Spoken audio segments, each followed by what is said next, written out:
ಸಾಮಾನ್ಯವಾಗಿ ಸೆಲೆಬ್ರಿಟಿ ಕುಟುಂಬ ಅಂದ ತಕ್ಷಣ ಒಂದಷ್ಟು ರೂಲ್ಸ್ ಅಂಡ್ ರೆಗ್ಯುಲೇಷನ್ಸ್ ಇರುತ್ತೆ. ಹಬ್ಬ ಸೆಲೆಬ್ರೇಷನ್ಸ್ ಆಗಿರ್ಬೋದು, ಮತ್ತೊಂದಾಗಿರ್ಬೋದು. ನೀವು ಚಿಕ್ಕ ವಯಸ್ಸಿದ್ದಾಗ ನೀವು ಯುವ ಅವರೊಟ್ಟಿಗೆ ಚಂದ ಎತ್ತೋದಾಗಿರ್ಬೋದು, ಈ ಥರ ಎಲ್ಲ ಮಾಡ್ತಿದ್ರಾ? ಯಾಕಂತಂದ್ರೆ ಆ ಒಂದು ದೊಡ್ಡ ಮನೆ ಅಂದ ತಕ್ಷಣ ಆ ಒಂದು ಅವಕಾಶ ಇರ್ತಿರ್ಲಿಲ್ಲ. ಬಟ್ ಆದ್ರೂ ಮಾಡೋದಕ್ಕೆ ಪ್ರಯತ್ನ ಪಡ್ತಿದ್ರಾ ಅಂತ. ಆದ್ರೆ ಗಣೇಶ ಹಬ್ಬಕ್ಕೆ ಏನು ಮಾಡ್ತಿರ್ಲಿಲ್ಲ. ಬಟ್ ಪ್ರತಿ ಶ್ರಾವಣ ಶನಿವಾರಕ್ಕೆ ಆ, ನಮ್ಮ ಮನೆಯಿಂದ ನಾನು, ನನ್ನ ತಮ್ಮ, ನನ್ನ ಕಸಿನ್ಸ್ ಎಲ್ಲರೂ ಸೇರ್ಕೊಂಡು ಆ, ಅಕ್ಕಿ ಇಟ್ಕೊಂಡು ಮನೆ ಮನೆಗೆ ಹೋಗ್ತಾ ಇದ್ವಿ. ಅದೊಂದು ಶಾಸ್ತ್ರ. ಅದೊಂದು ಶಾಸ್ತ್ರ ಇದೆ. ಸೊ ಆ ಹಬ್ಬ ಇದ್ರ ಟೈಮ್ ಶ್ರಾವಣ ಶನಿವಾರಕ್ಕೆ ಮಾಡ್ತಾ ಇದ್ವಿ.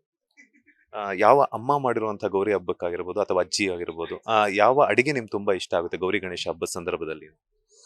ಇಲ್ಲ, ನಮ್ಮನೇಲಿ ಅಡ್ಗೆ ಅಂದ್ರೆ ಎಲ್ಲರೂ ಸೇರ್ಕೊಂಡು ಮಾಡ್ತಾರೆ. ಇಡೀ ಫ್ಯಾಮಿಲಿಯಲ್ಲಿ ಎಲ್ಲರೂ ಸೇರ್ಕೊಂಡು ಅಡ್ಗೆ ಮಾಡ್ತಾರೆ. ಬಟ್ ಕರೆಕ್ಟ್ ಅವರ ಪ್ರೆಸೆನ್ಸ್ ನ ತುಂಬಾ ಮಿಸ್ ಮಾಡ್ಕೊಂತೀನಿ ಖಂಡಿತ ಹಬ್ಬದ ದಿನ. ಆಮೇಲೆ ಅವ್ರಿಗೆ ವಿಶ್ ಮಾಡೋದನ್ನ ತುಂಬಾ ಮಿಸ್ ಮಾಡ್ಕೊಂತೀನಿ. ಸೊ ಅದೇ ರೀತಿ ಬಟ್ ಅದೇ ಜೊತೆಗೆ ಇದಾರೆ ಅಂತ ಅನ್ಸುತ್ತೆ.